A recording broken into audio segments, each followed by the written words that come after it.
got Nicholas. We got Miriam. Matthew added the notes. All right. So do you guys have any questions for me? Let's start. It's 11. Couple minutes after. How is everyone doing today? I'm good. One question that I have is when would I need to pay the franchise fee? Is that something that I need to pay immediately or? So usually franchisees would pay once they sign franchise agreement. There can be addendums made in certain, we as a brand that's looking to partner up with currently with, we are a little more flexible with certain individuals, but that's what it would usually be once we sign the agreement, because then you already immediately get access to all of our processes, systems, software.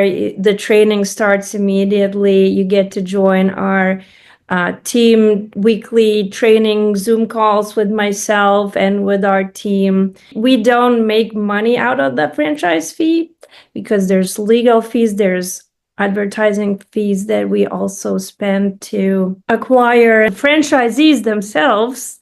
So that's why there is that fee at the beginning. That kind of answer you. Hi, Matthew. Good to see you. Good to see you guys. How are you doing today? Doing great. How are you guys? Good. You're in sunny Florida? That's right. Never stops. Well, we do have sunshine today, but we also have a ton of snow.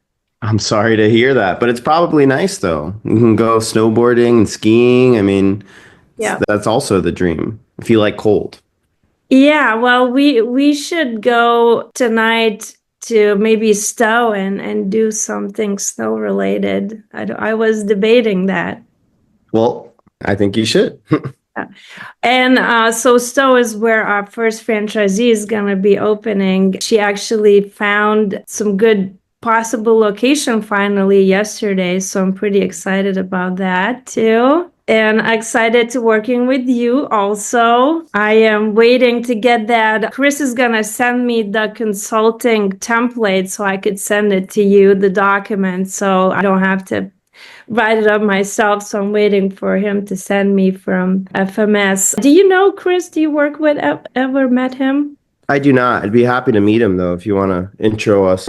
He does go, he was at Let's Grow for a quick second, I think, one of the days. Oh, wait a second. Presentation. I think I do know Chris. Yeah, I was on a call with him Chris last Connor? week. Yes, I literally just spoke with him last week. He knows who I am. Really? What Yeah. call are you on? Yeah, definitely. I'm meeting with him next week, I think. He couldn't, he had a scheduled thing, but yeah, he's a great guy. And what are you working with him in any capacity right now?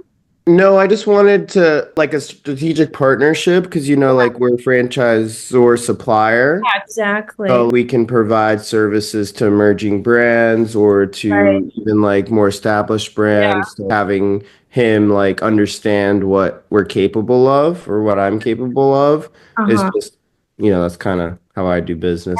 Yeah. You're a master of networking. I try to be.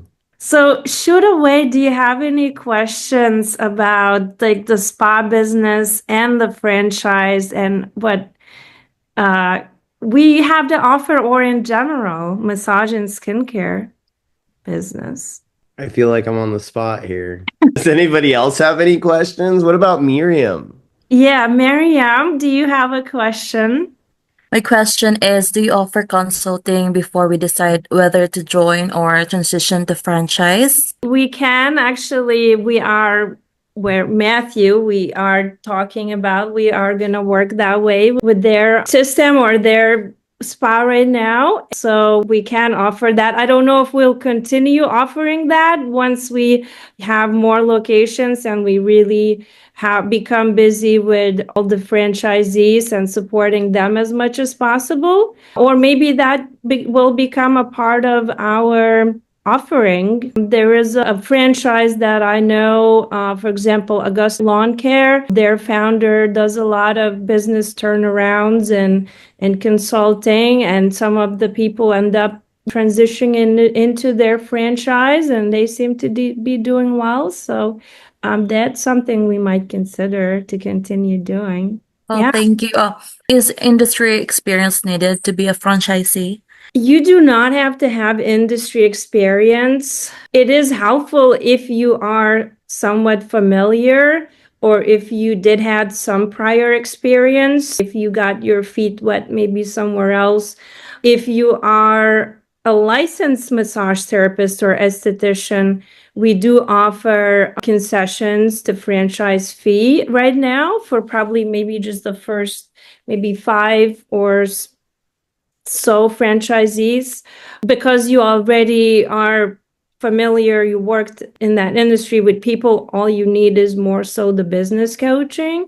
So it is helpful, but there are business people that know business well or marketing well, so they can easily learn what the massage and skincare business is all about, and we are there to support them. So that's where we come in. So no, you don't have to have that. I have a question about territory size. Is it by city? Does it depend on population or? So it would depend on the city density and population. We would look at the mile radius. I mean, probably realistically, I'd say 5 mile radius. Delray Beach, for example, spot. So maybe you own in those 5 miles, we wouldn't open another one. If somebody else just called up from Delray Beach and said, hey, I also want to open, there.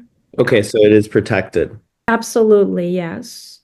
Okay, very cool. Yeah, and areas that are less populated, it could go up to 10-mile radius, like, Stowe, Vermont. We did give her a little more miles, but because it's so rural there, so she's gonna attract those from little towns on the side also, some people. Because we want you to do well. We want you really succeed. It's not about we want you to have a lot of customers so you can dominate that area and be the most rated. How about in terms of point of sale system? Is it like Square or what would we be using?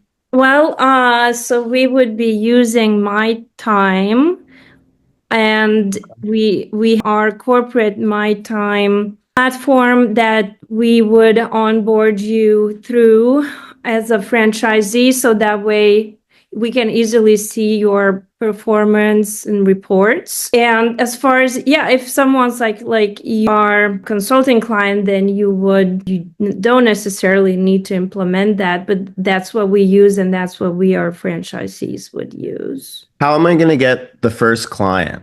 So the first client, you would, once you hire your massage therapist, I would start with that. Start putting out ads, create Google business listing on Google and your Facebook. And it could be Google Ads, could be your first customer. You could offer pre-opening, you could offer special rate, like even pre-purchase memberships. You start marketing in that local area through Facebook ads also. So you might already have customers even before you open your door. If you blast out in that local territory some Facebook ads saying, hey, Brilliant Massage and Skin or whatever is coming to area and opening, projected this month, like April or March. And there's your chance to get 25% off if you commit to like a 3 month or 6 months or 1 year. The more they commit, the bigger the discount could be, like tiers. To be our founding members, you can have already customers, hopefully, prior you open. I think it's a phenomenal idea. I love the idea of pre-sales in business before you open. Yeah. So writing that one down. Yeah, build the buzz around it. And even if you go to events, like you could go if you don't want to, like if someone has like don't have big budget, you could start promoting it as you speak to people in your area and directing them to a website where they could pre-purchase those packages and memberships or sessions at a lower rate, or maybe there's a special add-ons that they're getting. Maybe if you don't want to discount much, then maybe they're getting like a free perk or something, like a VIP treatment, you know? Does the membership model, does it allow members to like give the massage to their friend? Yes. That's cool. So our membership, so in our system, because I saw that, for example, in Massage Envy, they only had the 12-month option. And a lot of negative reviews and complaints were people not being able to get out of the contract or cancel it, or not being able to use their credits because like the store or unit, like they booked out or something and they don't have therapists available. So we have 3-month minimum option. And that's only 3 months. And they can sign up on that same day when they receive the treatment. They can save on that same day a slight discount of the regular, well, not slight, like more like 15%. So they sign up on that day. They get 10% off any additional services and products. Their family members can also use the credits, the month credit, or that 10% off if they book under that account. They just have to book as that person's account and add, there is names they can add like for family members or close friends, and they roll over. If they skip that month, the credits will roll over. If they sign up for 6 months, they get additional 3% off. If they sign up for 12 months, they get additional 5% off. And when a couple years ago, we actually had an even bigger discount on commitments, like 5% and 8%. Now, since we're kind of like to full capacity here, we feel like we don't necessarily need that. But like at the beginning, like if you open a new location, like we opened our second location in 2021. So, you can have a little more incentives there. And once it gets to capacity, then maybe a little less, but there's still gonna be people moving away, new people coming in, a turnover. So you still want to have those special offers always going in the memberships and packages. What is there like a capacity per room or something that you've already calculated for like somebody who's looking to open a location? Like what is that? So it is, I mentioned to you, I think yesterday, we do have 30 minutes mostly, usually between appointments, which it reduce a little bit the amount of total sessions you can do in 12 hours. So we are open 8 a.m. to 8 p.m. So the last session ends at 7:30. Then you got 30-minute buffer to like clean up, close out the store, check out the customer. We find that so 30 minutes, I mean, it depends how long sessions there are in a day. Like how long are they? 30, are they 60 minutes, 90 minutes?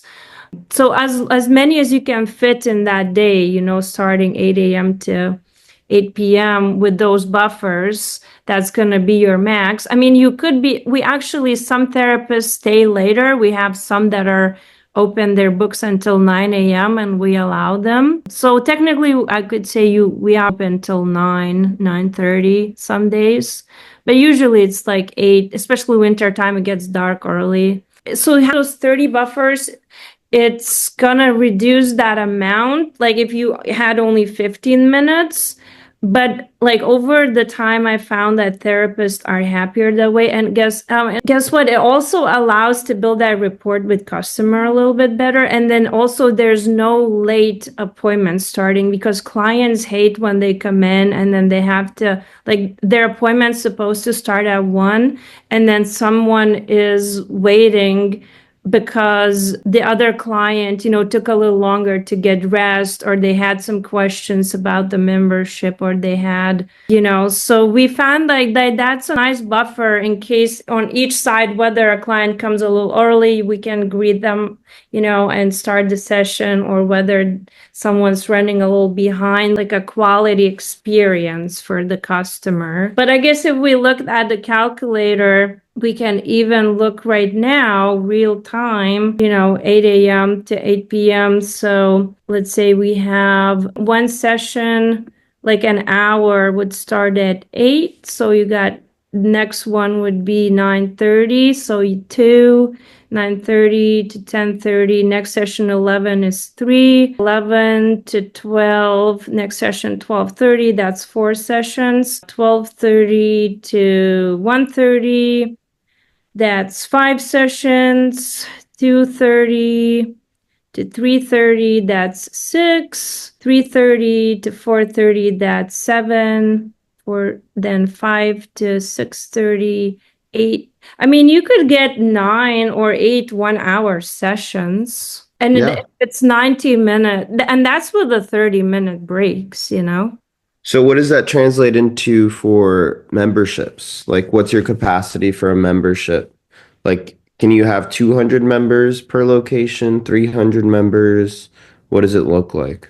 It's kind of like a supply and demand thing. As many as their customers able to sign up for, because we have some non-members and members that come, because some people like traveling, especially like here. It's also like a tourism area too. So we don't say, well, you can't come because you're not a member. So they just pay full price, but we don't cap.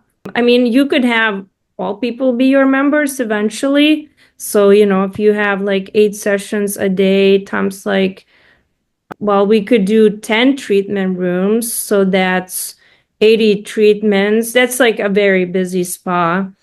Like a weekend, let's say, days could be like this. 8, that's like 4 sessions for each therapist. So 4 the morning shift, 4 the afternoon shift. So you have 2 therapists per room a day and like 10 treatment rooms. So that's 80 for one day, and multiplied by 7, 560 a week times 4. That's like 2,000 treatments a month. Minus, there's still gonna be some, not like during midweek, there's probably going to be a little slower, and there's going to be some fluctuations with weather.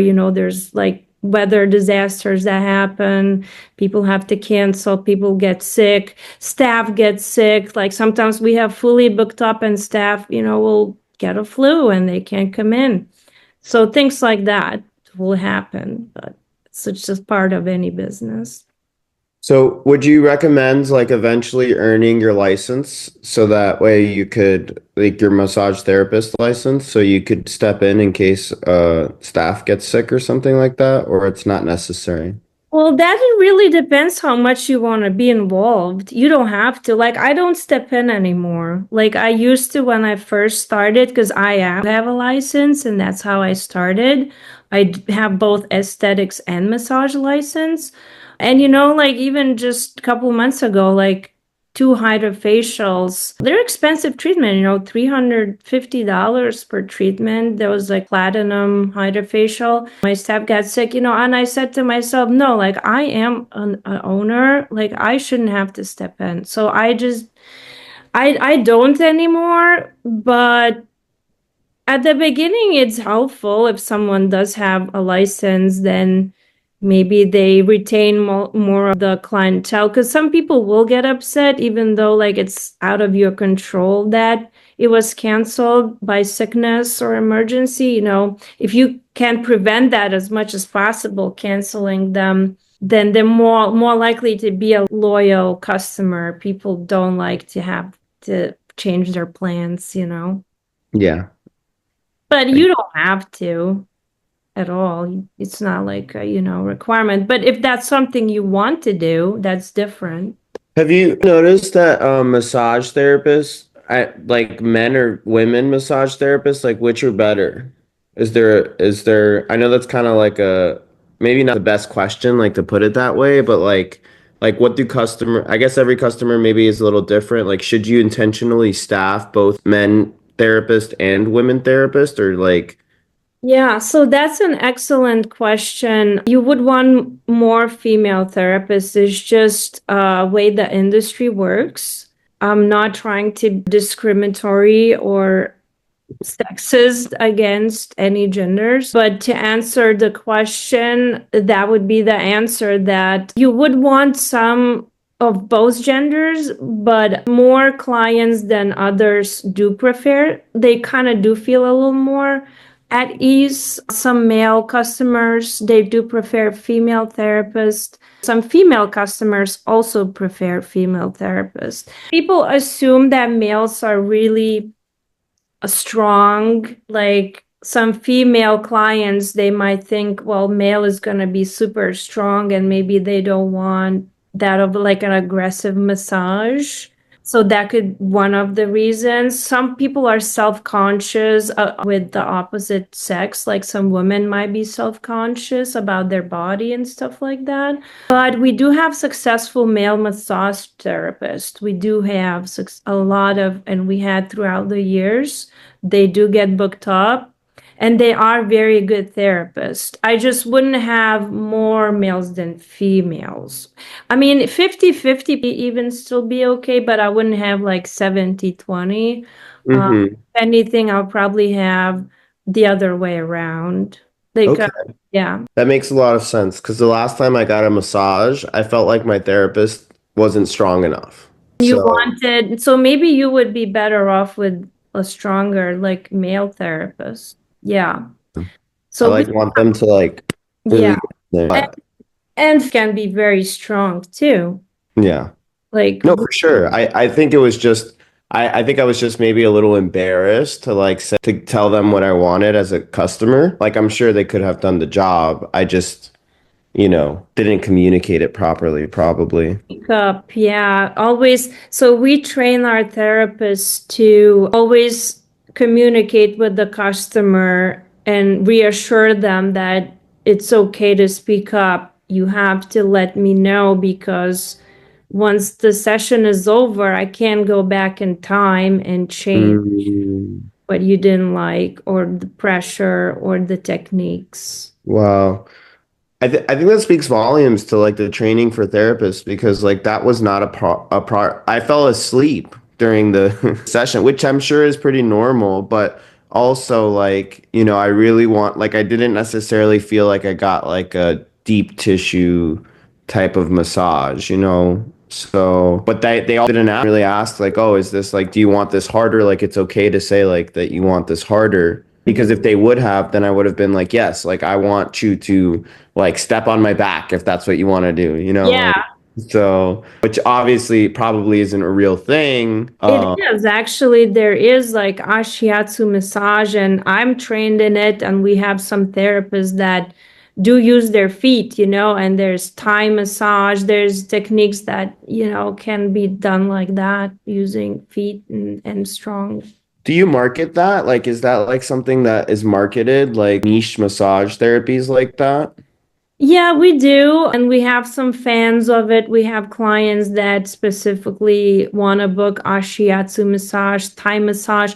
The only reason why we not like exclusively kind of like want to be known as that, it's a little like not all therapists can do that style or to get trained in that style. You do have to be pretty nimble, pretty a type of have yourself be very athletic in order to deliver that treatment. So like some therapists that maybe have balance issues, they don't have balance like on top of the table with the bars. We do have the bars down here. This Oh, wow. Look. yeah, so they are for holding, holding like on the like you hold it on the ceiling and then you can kind of like walk, almost. Interesting. Yeah, so there is, we have two treatment rooms that have the bars like this, but so we have two treatments here, and then at the other location we have two also out of 5 rooms. Yeah.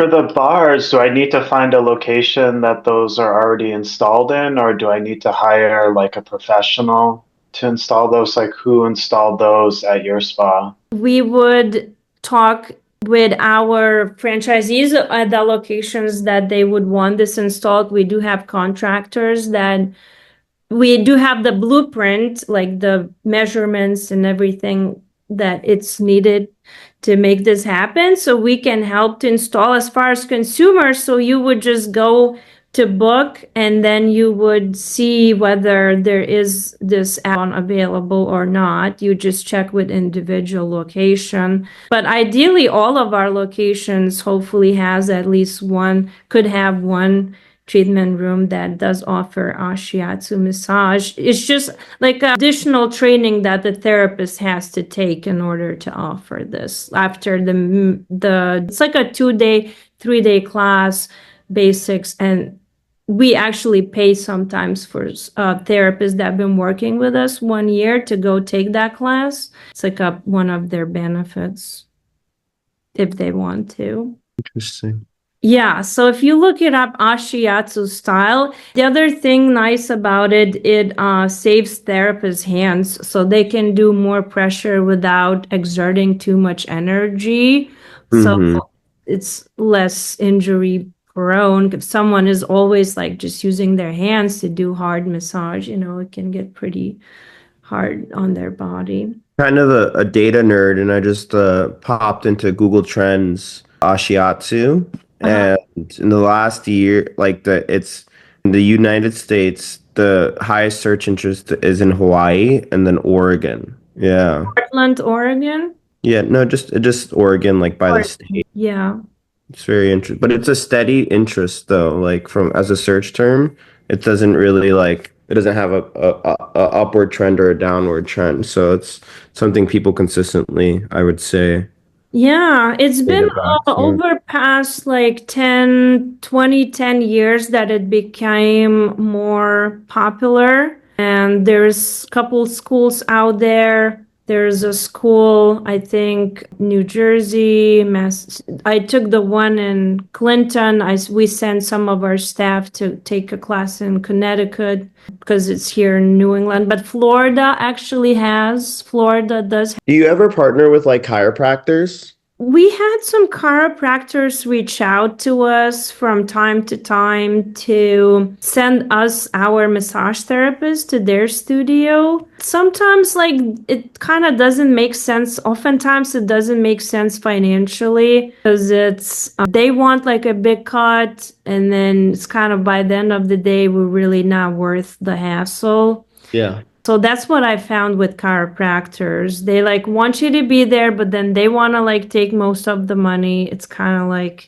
because then we pay the therapist, so kind of like a third party, But we do send our we do like a corporate chair massage partner with businesses as their benefits for their employees. Like our therapists can go, or they can buy gift cards for massage or facials that their employees can come and use as part of their monthly package wellness benefits. I love that. Yeah.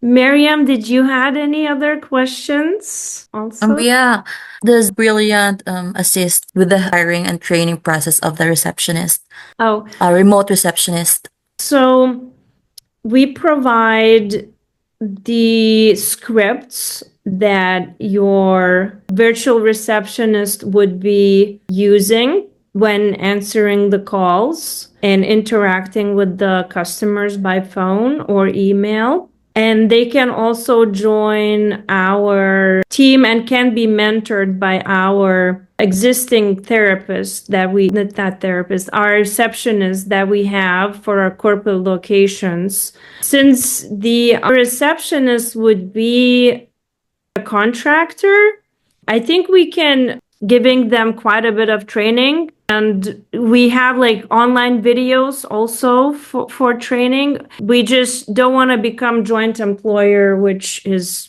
against the US rules. So, you're still going to be the main one, but we will give them understand what they need to do. Because it is a learning curve, like for receptionists that never worked with a spa, about this treatment and which one should I get and what does it feel like, or how, which therapist should I book with. So questions like that, we kind of teach them how to answer those questions and how to learn about what's happening in the spa and what kind of treatments are suitable for which type of person more. That they would learn over time.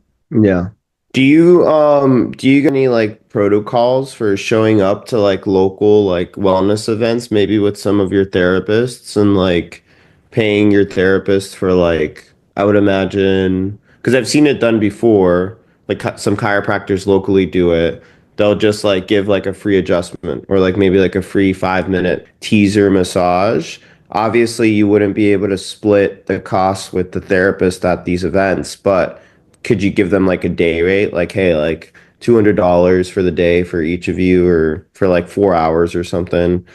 Is that kind of how that would work, or am I imagining that not right?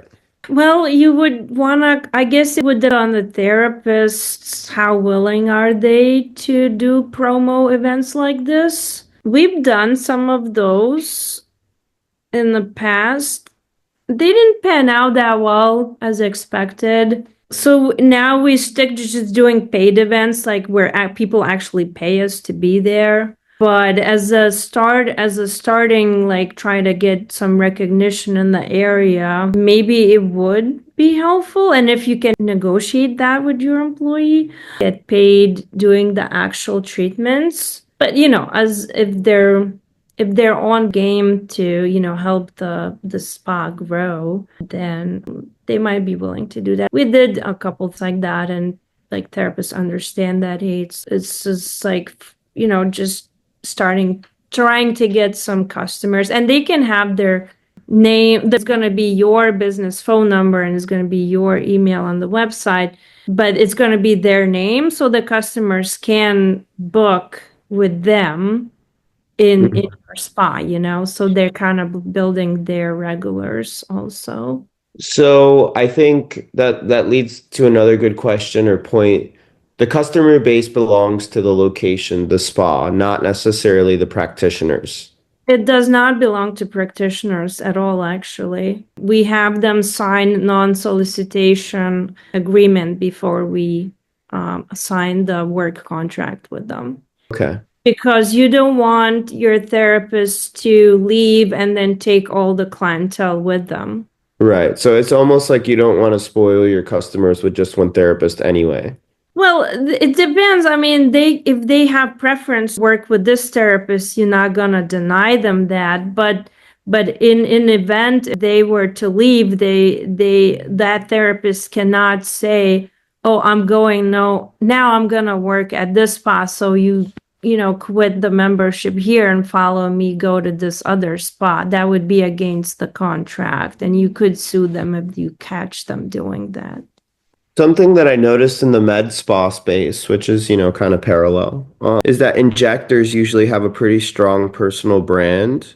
But now that I think about it, I don't know many massage therapists who have the same. Like, is that like a difference? Like massage therapists struggle to get customers. They don't have strong personal brands. Because like in the med spa space, you'll have injectors that work at multiple locations and they have their own book of business. So you usually pay them and they'll bring in customers themselves. It's not the same for massage.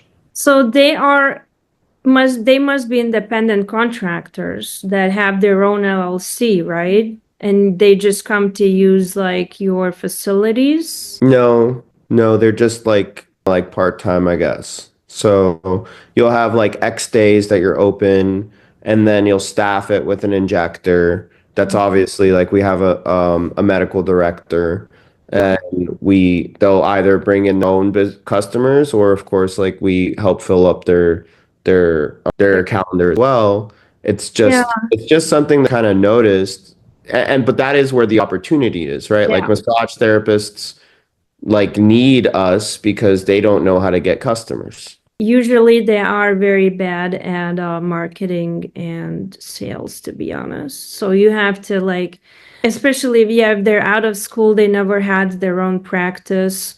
Oftentimes they're really shy to promote their skills and be proud of the good job that they're doing. They're doing really good job, but they're like, they almost want to like hands speak for themselves. They can't speak up verbally for themselves, you know?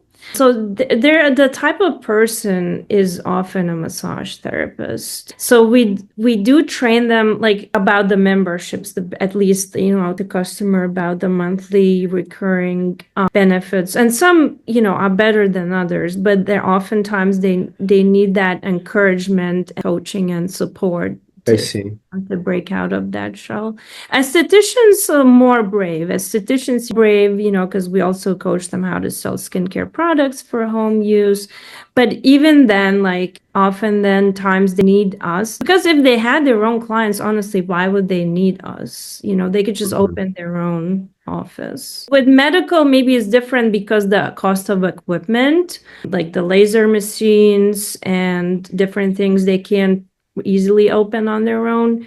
But with massage, like honestly, if you already knew the marketing and everything, like you only need like a treatment room, Yeah, that and makes if you sense. already have like your book of clients. Okay, cool. I think Yes. I'm gonna have to pop off here in a second, but thank you so much. I'm so No grateful problem. to be able to listen to you and have guidance from you. So Yes, and I will wait to hear from you when we schedule our individual call and with your partner as well there. yeah, this afternoon. I'm not sure if Mr. Dumas is gonna be able to make it, but I'm gonna go see him now, so I'll give you a for sure answer. Looking forward to chatting. Thanks everybody so Yeah, much. thank you. Talk to you soon. All right. We could do a couple more questions and we could wrap up the call. Any more questions? How long is the commitment, and what if I end the contract early? So it is a 10-year commitment. If you want to get out early, you would have to find, or we would also help you. We would have to have together, we would have to together and find a person take over your unit, your location, so to speak, resale. We would have to sell it, and then you could get out of the business and the operation. Yeah. Did that answer your question? Yes. Yeah. And any other questions? What advice would you give to someone considering opening a franchise for the first time? Well, I would say make sure it's the right fit. Make sure that you have enough understanding what you are getting yourself into, that it is going to take work. It's not a guaranteed, we don't guarantee 100% success for everyone. It is a much higher success rate than startups that don't use systems and processes, that try to figure out everything on their own. A lot of startup businesses fail, actually majority. But you would also, for me personally, I like to be passionate about the things I'm doing and the type of businesses I am in. So I would say, see if the industry you're getting into is appealing to you, and you're gonna be proud and happy promoting it and proud owner of it. That would be my advice. And then financials, look into financials, see the level, the money needed to invest, and then the possible returns and the time of it takes to get the initial money back. So I would look into those things and support. I look the amount of support the franchisor is offering. Thank you. Yeah. Nick, do you have any questions? Nothing more from my side, thank you. All right. Well, thank you for joining. Mariam, do you have any questions? I think that would be all my question for Okay. now. I think we had some great discussion here today. Thank you everyone for joining. We will be posting a recording of this. I know some people said they couldn't make it. So we will post this to our YouTube, and we can post a link to LinkedIn, because I know a couple people on LinkedIn asked me if there will be a recording of this. So thankfully, yep, we recorded everything. And I will see you. We'll announce the date for the next free Q&A. We'll have to decide the date, and we'll see you then. Thank you. Yeah, thank you, Mariam. It was great chatting with you.